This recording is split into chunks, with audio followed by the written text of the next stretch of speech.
সদ্য মুক্তি পেয়েছে নায়িকার নতুন ছবি গুড বাই মাউন্টেন, ইন্দ্রাশিস আচার্যের প্রেমের ছবি।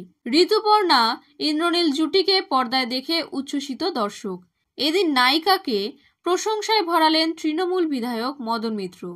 ছবির বিশেষ প্রদর্শনে হাজির হয়েছিলেন তিনি। ঋতুপর্ণার পরনে ছিল আজরাক কাজের একটি সালোয়ার স্যুট, সঙ্গে মানানসই গয়না। আর মদন পরেছিলেন সাদা পাঞ্জাবি পাজামা। তিনি নেতা হলেও অভিনয়ের প্রতি তার অন্য এক টান আছে। নিজে গান বাজনা করতে ভালোবাসেন।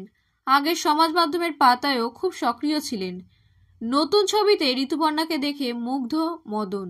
তিনি বললেন, ঋতুপর্ণা এক এবং অদ্বিতীয়।